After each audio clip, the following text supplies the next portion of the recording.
So today we are going to be going over the first part of section 3.1, which is graphing systems of equations. So hopefully we recall from Algebra 1 what a system of equations is. So remember that a system of equations is two or more equations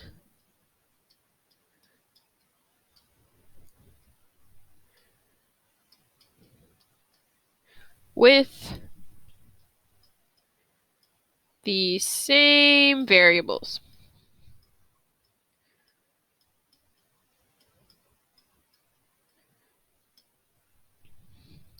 And a good rule of thumb is in order for a system to be solvable, the number of equations has to be equal to the number of variables. Now, this isn't always the case, but for the most part, that will remain true. So if we were looking at a system that looked like x plus y equals 1 and 2x equals 3y minus 2, this we would consider a system of equations. However, if we had something that looked like w plus r equals 3 and a plus b equals 0, we would not consider this a system of equations because we have 4 variables there and only 2 equations.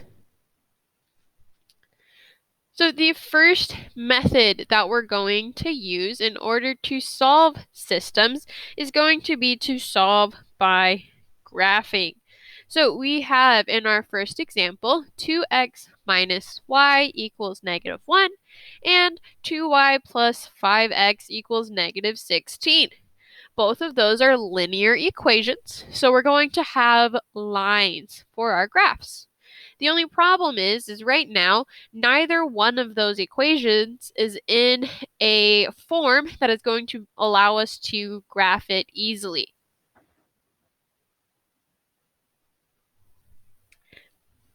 So hopefully we recall that we have two different standard forms for our linear equations.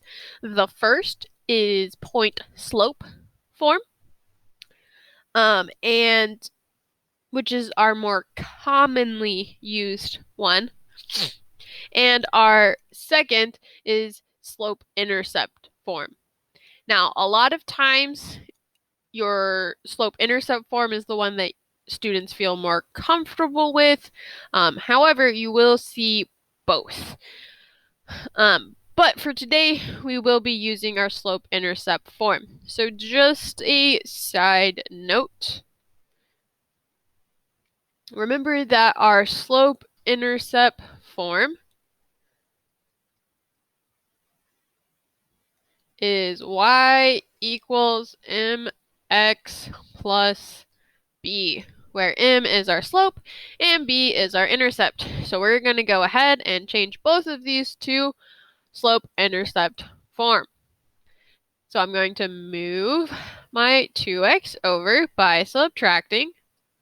And then notice that our y is by itself, but that we have a negative. So we need to multiply everything by a negative in order to make it a positive y. Likewise, again, we're going to subtract our 5x on our second one. And this time we're going to divide by 2. So we end up with y equals 2x plus 1 and y equals negative 5 halves x minus 8. So starting with our first line, I have a intercept of 1. Now remember that this is going to be our y-intercept. So I'm going to go up to 1 on our y-axis, and then our slope is 2. So remember that slope is rise over run. So technically in our denominator of 2, we have an understood 1. So we're going to go up 2 over to the right 1. If it was a negative 2, we would go up 2 still and to the left 1. So then just adding in a few more points.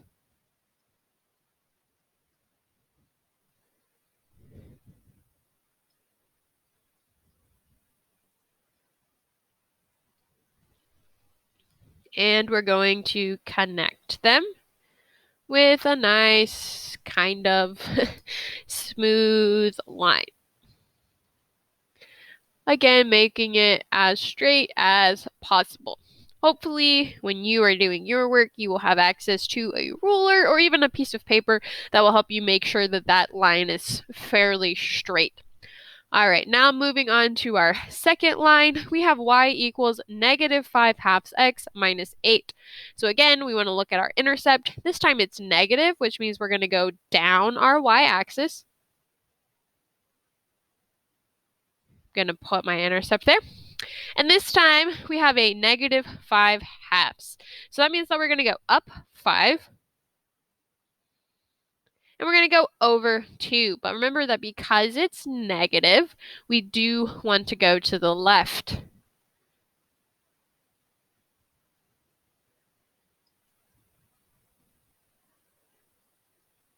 So filling in a couple more points. And then again, connecting all of our dots as straight as possible. So in this case, it's fairly easy to see where our point of intersection is. And remember that when we're looking at a graph and we have two lines, the answer or the solution to a system is going to be the point of intersection, or where those two lines cross. So we're going to write our answer as a point. So our x value comes first, so it's negative 2. And our y value comes second, and it's negative 3. So that would be our answer.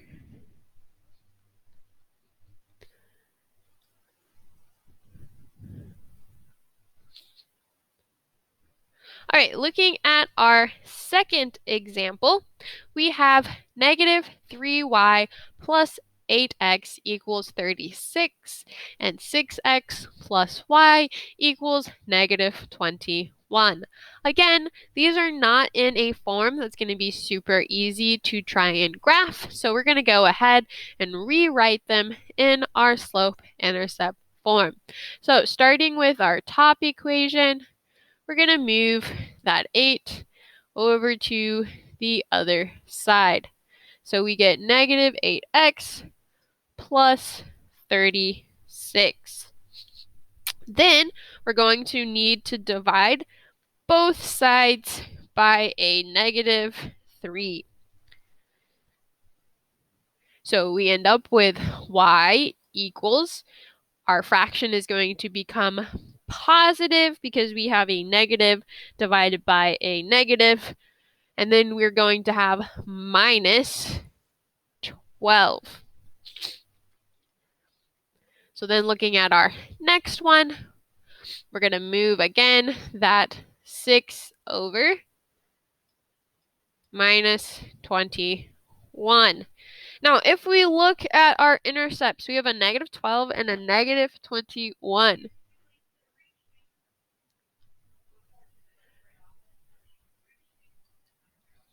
Those are not going to be super fun to try and graph on just my normal 10 by 10 graph paper that I have up here. So I'm going to go ahead and I'm going to rewrite all of these to go by units of 2, which we're allowed to do as long as we label what our units are. So on our first equation, our intercept is negative 12, so I'm going to go down to what negative 12 would be. And then we have 8/3 instead of positive 8/3 as our interception. As our slope. So for our slope, we want to go up 8, but remember that our units are by 2. So we're going to go up technically 4 units, and then we would go over 3, which is going to be 1.5, and it is positive, so remember that we're going to go to the right, and that would be our second point. Then, following in that same pattern, I'm just going to add in a couple of more points.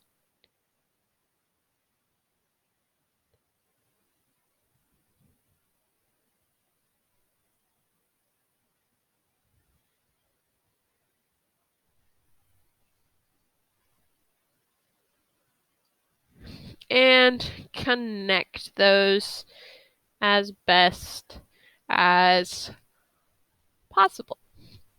All right, so that's my first line. Now, looking at our next line, again, we have a pretty large intercept, but that's okay. We're going by 2s. So we have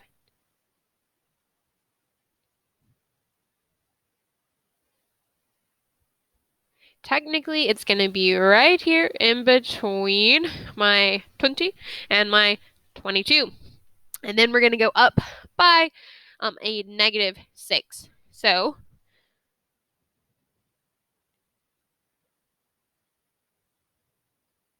and this time, because we are negative, we are going to go to the left. But remember that our understood denominator, or the horizontal part of our slope, is only 1. And so because we're going by 2s, we're only going to go half of a unit. So again, adding in a few more points.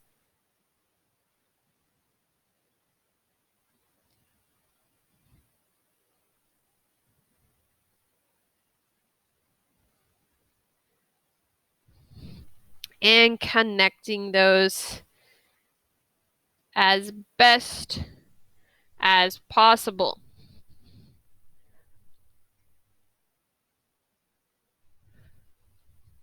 Now, if we look at this, we can see that these two lines do indeed cross. The only problem is that we've gone by units of 2, and that intersection point is kind of floating in the middle of stuff. And this is what is one of the problems with solving by graphing is that we don't always get a nice, pretty answer. So if we had something that looks like this, my suggestion would be to either get out a graphing calculator, a graphing app on your phone, or the app or device that I tend to use is Desmos. So there is an online Desmos component. You just go to desmos.com, and then there's also an app for your phone. And so both work very, very well. And the nice thing about this is that when we enter in our equations, they don't actually have to be in slope-intercept form. Now, you would get the same line either way, so it's a good way to check yourself to make sure and see this is what I started with, negative 3y plus 8x equals 36. Do I get the same thing if I put in y equals 8/3 x minus 12? And as long as we did our algebra steps correctly, we should. So I already have both of these typed in, but you would type them in yourself. So looking at our first line, again, that looks pretty similar to what we got. And notice that it's off my page. So I'm going to go ahead and scroll down some to where I can see that intersection. Then I would graph my second line, and notice that they do indeed intersect, and it's about the same spot that we had on our graph. So if we then just click on the point of intersection, we get negative 1.038 comma, negative 14.769. And I don't know about you, but that would have been very hard to estimate just by looking at our graph. Even if we had a ginormous axis graph, it would still be really hard to get it precise. And so that is one of the downfalls of solving by graphing. And so sometimes it does take a graphing utility in order to be able to solve. But in this case, we were able to find that our solution was negative 1.038, comma, negative 14.769. So writing that as an ordered pair, that is my solution.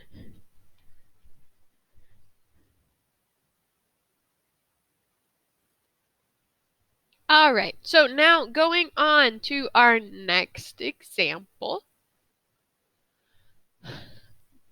We have 3 different types of system of equations. There are 2 main kind of big categories, consistent and inconsistent. And then below our consistent, we have 2 subcategories. So if a system is consistent, it can either be consistent and independent or consistent and dependent. And we do need to know these vocabulary words in order to be able to identify or label different types of systems. So if a system is consistent, there has to be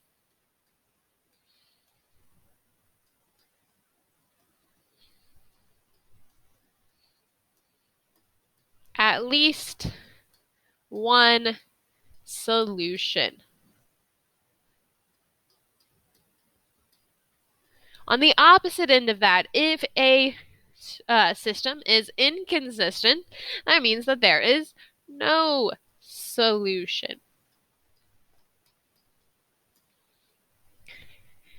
Now, if we look at that definition of consistent, it says there is at least one solution. And that at least is important because then that is what gives us our 2 subcategories. So a system is going to be independent if it has a finite number of solutions. So I can count how many solutions there are. So there's going to be 1 solution or 2 solutions, even if there could be 15 solutions. As long as I can count how many solutions there is a finite number. Now, as on the opposite end, it will be dependent if there is an infinite number of solutions, meaning that I cannot count how many solutions a system has. So let's look at what some of this might look like in an actual system. So notice in this example, we have 4x plus 3y equals 24 and negative 3x plus 5y equals 30. So looking at my graph, notice that we have just one intersection point. So that means that we're just going to have one solution. So if we have a solution, remember that that means that it is consistent. And if I only have one, that means that I can count it. So it's going to be consistent and independent.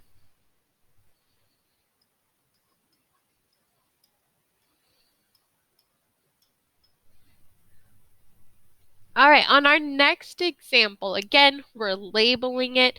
So notice that I have negative 2x plus 5y equals 10 and 4x minus 10y equals negative 20. Now, you might be looking at the graph and say, oh, I only see one line, but realize that this one line represents both of our equations. And that's because our lines are basically on top of each other. So that means that instead of just having one point, I have an infinite number of points that are on that line. So our system is still going to be consistent, but now it's going to be dependent. Now, a good thing to point out is that a lot of students confuse infinite number of solutions and all real numbers. So I do not have just any point on this graph will make this system true. So it's not all real numbers because my solutions specifically have to lie on this line. Now there are an infinite number of points on this line that will make the system work, but those points do have to be on that line in order to be able to make it work. All right, so let's look at another one. Notice here we have 6x minus 4y equals 15 and negative 6x plus 4y equals 18. So I have two lines, but notice that they do not cross one another. Hopefully we remember from Algebra 1 or maybe even geometry that those means that those two lines are parallel. And if two lines are parallel, that means that they will never cross. And so we know that this system is inconsistent. Now, we might say, well, how do I know that they never crossed? It looks like they never crossed on this part of the graph, but if they were to go on forever, how do I know it doesn't cross later on?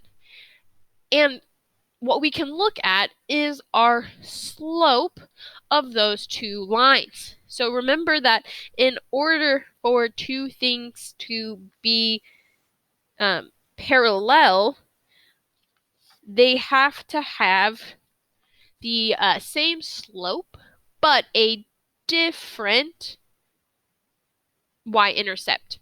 So notice if we were to solve our first equation, we would subtract a 6x and then divide by a negative 4. So our slope, or our m value, would be negative 6 divided by negative 4. And if we simplified that, a negative divided by negative is a positive, and that fraction reduces to 3/2. Likewise, if we found our slope for our second equation, this time we would add 6x to the other side. So we would have a 6 on top, and then we would divide by a 4. And again, we would get 3/2. So because those two slopes are the same, and if we notice, even if we divide by that negative 4 or that positive 4, we're going to end up with a different number on our interceptions, then we know that they're going to be parallel. So we can confidently say that they are inconsistent, they will never cross. All right, and then looking at our next example, I have negative 4x plus 5y equals negative 17. And negative 4x minus 2y equals 15. Again, I can label, pick out, and count the number of intersections we have, so we know that it is consistent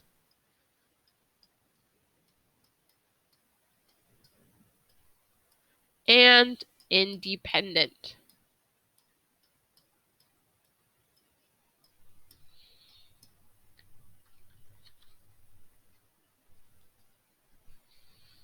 So looking at our three different types, notice here we have intersecting lines, means that we're going to have one solution, so it would be consistent and independent. If it's the same line, we're going to have infinitely many solutions, so it will be consistent and dependent. And if we have parallel lines, we will have no solution, so it will be inconsistent.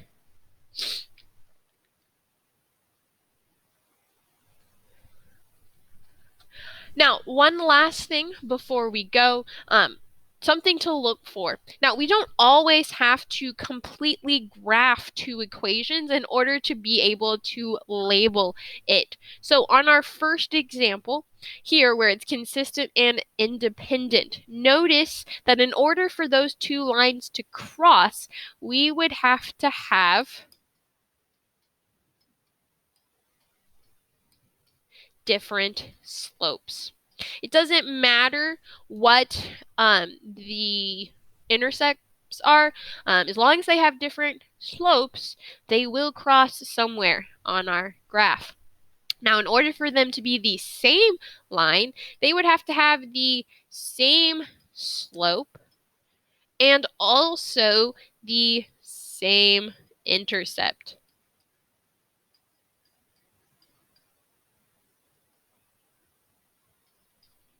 And then for our last one, they would also have to have the same slope, but they would have to have different intercepts.